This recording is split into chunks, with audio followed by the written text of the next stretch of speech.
Video को like करें, हमारे चैनल को सब्सक्राइब कर बेल आइकन जरूर प्रेस करें। Hello everyone, welcome you to A2M classes. तो पिला माने आज होची क्लास 24 वेस्टेड रो क्लास चालू अछि।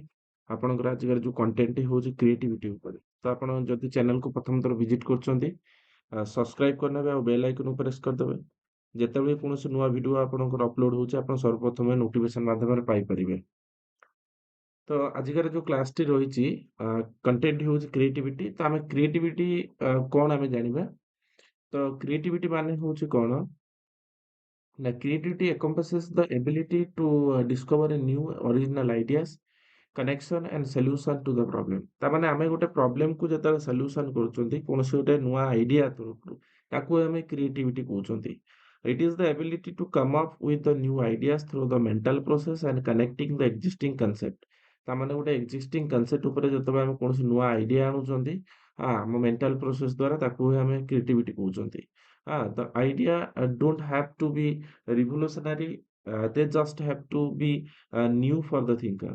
ତାମାନେ ଆମେ ଏଠି କଣ କହୁଛନ୍ତି ନା ଏଇଟା ହଉଛି କଣ ଗୋଟେ ମାନେ ଆଇଡିଆଟା କଣ ଗୋଟେ ଜଷ୍ଟ ଗୋଟେ ଯିଏ ମାନେ ଥିଙ୍କ କରୁଛନ୍ତି ବା ଯିଏ ଆଇଡିଆଟାକୁ ପୁଟ୍ କରୁଛନ୍ତି ବା ଥିଙ୍କର ତାଙ୍କୁ କୁହାଯାଉଛି ତାଙ୍କର ଗୋଟେ ରିଭଲ୍ୟୁସନାରୀ ଆଇଡିଆକୁ ବୁଝଉଛି ଯୋଉଟା କି କିଛି ପରିବର୍ତ୍ତନ ହଉଛି ଯେମିତିକି ଆମେ ଗୋଟେ ଗୋଟେ ପ୍ରୋବ୍ଲେମକୁ ସଲ୍ଭ କରିବାକୁ ଚାହୁଁଛନ୍ତି ସେ ପ୍ରୋବ୍ଲେମଟି ସେଇ ୱେରେ ସଲ୍ଭ ନ ହେଇକି ଗୋଟେ ନୂଆ କିଛି ଆଇଡିଆ ବେସରେ ସଲ୍ଭ ହବ ଦେନ୍ ଦିସ୍ ଆଇଡିଆ ଆଉ ସେଇ ଆଇଡିଆଟାକୁ ଆମେ କ୍ରିଏଟିଭିଟି ବୋଲି କହୁଛନ୍ତି ହେଲା। ତ ପିଲାମାନଙ୍କୁ ଯେତେବେଳେ ଆମେ ପଢଉଛନ୍ତି ତ ପିଲାମାନଙ୍କୁ କ୍ରିଏଟିଭିଟି କଲେ ହିଁ ପିଲାମାନେ ଆଗକୁ ବଢିପାରିବେ। କ୍ରିଏଟିଭିଟି ମିନ୍ସ ଯେତେବେଳେ ଆମେ କୌଣସି ପାଠ ପଢୁଛନ୍ତି ବା ମ୍ୟାଥ ପଢୁଛନ୍ତି ଗୋଟେ ନୂଆ ୱେରେ ସେ ମ୍ୟାଥ ସଲ୍ଭ କରିପାରୁଛୁ ବା ଗୋଟେ ଆମର ଯେକୌଣସି ପାଠ ପଢଉଛନ୍ତି ନୂଆ ୱେରେ ସେ ଥିଙ୍କ କରି ପାଠ ପଢିପାରୁଛି ଆଗକୁ ବଢିପାରୁଛି that is called the creativity। The creativity is derived from the word creo means to create or to make। तामाने हमें creativity word T to create or to make ରୁ ଆସିଛି। डेफिनेशन कौन आमे जानिबा तो डेफिनेशन भी बेले बेले पड़े। स्पीयरमैन क्रिएटिविटी रे कौन डेफिनेशन दैछंती ना creativity is the power of human mind to create new content. ता माने ह्यूमन माइंड रो गोटे होचे एटा पावर किछि गोटे नुवा कंटेंट बनेबा bye transforming the relation and generating new correlates. ता माने आमे कोनोसी गोटे आइडिया को आमे कोन करचंती गोटे प्रॉब्लम को सॉल्व करचंती ता देरे आमे कोन करचन ना गोटे ट्रांसफॉर्मेशन आनुचंती आउ कुछ नुआ आइडिया को आमे जनरेट करी कोरिलेट करचंती that is called the creativity. किए କହିଛନ୍ତି ନା ସ୍ପିୟରମ୍ୟାନ କହିଛନ୍ତି। ଗିଲଫୋର୍ଡ କଣ କହିଛନ୍ତି ନା creativity is the capacity to produce ideas that are both the new and useful through the divergent thinking. ତାମାନେ ଆମର ଯୋଉ କ୍ରିଏଟିଭିଟିରୁ ହିଁ ଡାଇଭରଜେଣ୍ଟ ଥିଙ୍କିଂ ଆସିଥାଏ। ହଁ ତ ଗିଲଫୋର୍ଡ କହିଛନ୍ତି ଯେ ଡାଇଭରଜେଣ୍ଟ ଥିଙ୍କିଂ ଗୋଟେ ମାନେ ଗୋଟେ ନୂଆ ଚିନ୍ତାଧାରା ବା ଗୋଟେ ହଉଛି ନୂଆ ଆଇଡିଆ ଯୋଉଟା କି ସମସ୍ତେ ଭାବି ନଥିବେ ସେଟା ପାଇଁ ନୂଆ ସେଇ ଥିଙ୍କର ହିଁ ସେ ଆଇଡିଆଟାକୁ ଆଣିଥିବ। ହଁ ସେଇଟାକୁ ଆମେ କ୍ରିଏଟିଭିଟି କହୁଛନ୍ତି ଯୋଉଟା କି ଆମେ ଡାଇଭରଜେଣ୍ଟ ଥିଙ୍କିଂ ବୋଲି ଆମେ କହିଥାନ୍ତି। କିଏ କହିଛନ୍ତି ନା ଗିଲଫୋର୍ଡ କହିଛନ୍ତି। ତ କ୍ରିଏଟିଭିଟିର କିଛି ଏଲିମେଣ୍ଟସ ଅଛି ଆମେ ଜାଣିବା। କ୍ରିଏଟିଭିଟି ମାନେ ଫ୍ଲୁଏନ୍ସି କି ବୁଝଉଛି, ହଁ ଫ୍ଲେକ୍ସିବିଲିଟି କି ବୁଝଉଛି, ଅରିଜିନାଲିଟି କି ବୁଝଉଛି, ଏଲାବୋରେସନ କୁ ବୁଝଉଛି ଆଉ ସେନ୍ସିଟିଭିଟି କୁ ବୁଝଉଛି। ତାମାନେ ଏଲିମେଣ୍ଟସ ଅଫ କ୍ରିଏଟିଭିଟି କଣ ଫ୍ଲୁଏନ୍ସି ଥିବ ଯାହାର, ଫ୍ଲେକ୍ସିବିଲିଟି ଥିବ ନମନୀୟତା, ଅରିଜିନାଲିଟି କିଛି ନୂଆଟା ଯୋଉଟାକୁ ଆମେ ଅରିଜିନାଲ କହିବା ନା, ଏଲାବୋରେସନ କିଛି ବର୍ଣ୍ଣନା କରିବା, ସେନ୍ସିଟିଭିଟି ବି ଥିବ ଯୋଉଟାକୁ ଆମେ ଏଲିମେଣ୍ଟସ ଅଫ କ୍ରିଏଟିଭିଟି ବୋଲି ଆମେ କହୁଛନ୍ତି। ତ ଏଇଟାକୁ ଆପଣ ମନେ ରଖିକି ଦିବେ ଜଷ୍ଟ ୟା ପରେ ଯଦି କ୍ୱେଶ୍ଚନ ଆସିଲା ଆପଣ ଆରାମସେ ଏକ୍ସାମରେ କରିପାରିବେ। ତାପରେ nature and characteristics of creativity କଣ ନା କ୍ରିଏଟିଭିଟି ଏଟା ହଉଛି ୟୁନିଭର୍ସାଲ। କ୍ରିଏଟିଭିଟିଟା ହଉଛି ଇନେଟ୍ ଯୋଉଟା କି ଭିତରୁ ଆସିଥାଏ। It is adventurous and open thinking ଯୋଉଟା ଆମେ କହୁଛନ୍ତି ଆଡଭେଞ୍ଚରିୟସ୍ ବା ଓପନ ଥିଙ୍କିଂ ବୋଲି ଆମେ କହୁଛନ୍ତି। ହଁ it produces something new and novel ଯୋଉଟା କି କିଛି ନୂଆ ବା କିଛି ନୋବେଲ କରିବାକୁ ଚେଷ୍ଟା କରନ୍ତି ତାକୁ ଆମେ କ୍ରିଏଟିଭିଟି କୁହନ୍ତି। ଇଟ୍ ଇଜ ୱାଇଡର ସ୍କୋପ ୟାର ବ୍ୟାପକ ସ୍କୋପ ଅଛି। ହଁ creativity carries with the divergent thinking ସବୁବେଳେ କ୍ରିଏଟିଭିଟିଟା ଡାଇଭରଜେଣ୍ଟ ଥିଙ୍କିଂ ସହିତ ହିଁ ଆସିଥାଏ। ଇଟ୍ can not be separated from the intelligence ଏଟା ଇଣ୍ଟେଲିଜେନ୍ସ ବିନା ନା ଇଣ୍ଟେଲିଜେନ୍ସ ରୁ କେବେ ବି ସେପାରେଟ ହେଇପାରିବନି। ଯାହା ପାଖରେ ଇଣ୍ଟେଲିଜେନ୍ସ ଅଛି ସେ ହିଁ କ୍ରିଏଟିଭିଟି ଥିଙ୍କିଂ କରିପାରିବ। ତ ଇଏ ହଉଛି nature and characteristics of creativity ବୋଲି ଆମେ ଜାଣିଲେ। ତାପରେ ଆସିଲା କଣ ନା ଷ୍ଟେଜେସ୍ ଅଫ୍ କ୍ରିଏଟିଭିଟି ଥିଙ୍କିଂ। ତ କ୍ରିଏଟିଭିଟି ଥିଙ୍କିଂର ଏଠି କିଛି ଷ୍ଟେଜେସ୍ ଅଛି ଆମେ ଦେଖିବା।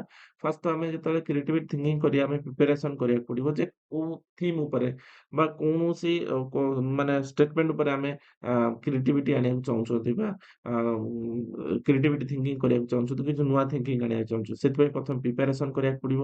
ହଁ, ଇନକ୍ୟୁବେସନ୍ ମାନେ କଣ? ଯେତେବେଳେ ଆପଣ କୌଣସି ଚିନ୍ତାଧାରା କରୁଛନ୍ତି, ଗୋଟେ ନୂଆ ଆଇଡିଆ ଖଟେଇବାକୁ ଚେଷ୍ଟା କରୁଛନ୍ତି, ସେତେବେଳକୁ କିଛି ଆପଣଙ୍କୁ ରେଜଲ୍ଟ ମିଳୁନାହିଁ। ଇନ୍ ଦ ବ୍ଲାଇଣ୍ଡ ମାଇଣ୍ଡ ତାପରେ ଯାଇକି ଆପଣ କିଛି ନୂଆ କରୁଛନ୍ତି, ତ ସେଇ ଷ୍ଟେଜଟାକୁ କୁହାହଉଛି ଇନକ୍ୟୁବେସନ୍ସ ହେଲା। ତ ମନେ ରଖିଥିବେ ଯେତେବେଳେ ବ୍ଲାଇଣ୍ଡ ମାଇଣ୍ଡ ଥାଏ, କ୍ରିଏଟିଭିଟି କରିବାକୁ ଚେଷ୍ଟା କରୁଛନ୍ତି, ତା ଜଷ୍ଟ ପୂର୍ବ ଅବସ୍ଥାଟାକୁ ଆମେ କହୁଛନ୍ତି ଇନକ୍ୟୁବେସନ୍ସ ହେଲା। ସେତେବେଳେ ଆପଣ କଣ ଚିନ୍ତା ବା କୌଣସି ନୂଆ କ୍ରିଏଟିଭିଟି ଇନଭେନସନ ହେଇନଥାଏ। ତାପରେ ଆସିଲା ଇଲୁମିନେସନ, ତାମାନେ ସେତିକିବେଳେ ଆପଣଙ୍କର ଇନକ୍ୟୁବେସନ ପରେ ଯୋଉ ଷ୍ଟେଜଟା ଆସିଲା ବା ସେଇଟାକୁ ଆମେ କହୁଛନ୍ତି ଇଲୁମିନେସନ। ଇଲୁମିନେସନ ମାନେ ନୂଆ ଆଇଡିଆ କିଛି ପଳେଇ ଆସିଲା ବା ନୂଆ କ୍ରିଏଟିଭିଟି କିଛି ପଳେଇ ଆଇଲା।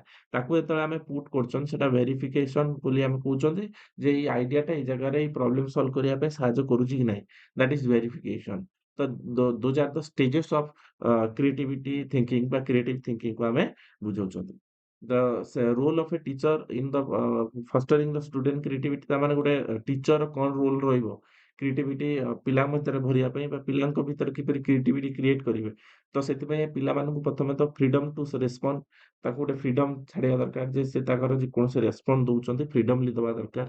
ତାପରେ ଆସିଲା ଏନକରେଜିଂ ଦ ଅରିଜିନାଲିଟି ଆଣ୍ଡ ଫ୍ଲେକ୍ସିବିଲିଟି, ତାଙ୍କ ଭିତରେ କିଛି ଅରିଜିନାଲିଟି ଆଉ ଫ୍ଲେକ୍ସିବିଲିଟି ରହିବା ଦରକାର। ହଁ, ତାପରେ ଆସିଲା ରିମୁଭାଲ ଆଣ୍ଡ ହେଜିଟେସନ ଆଣ୍ଡ ଫିଅର, ତାମାନେ ତାଙ୍କ ଭିତରେ ଯୋଉ ଫିଅରଟା ଥିବ ବା ସେ କୌଣସି କଥା କହିବା ପାଇଁ ଟିଚର ଆଗରେ ଡରୁଥିବେ, ସେ ଫିଅରଟାକୁ ରିମୁଭାଲ କରିବାର ଅଛି ବା ହଟେଇବାର ଅଛି। ତାପରେ ଯାଇକି ସେ କିଛି କ୍ରିଏଟିଭିଟି ଥିଙ୍କିଂ ଦେଇପାରିବେ।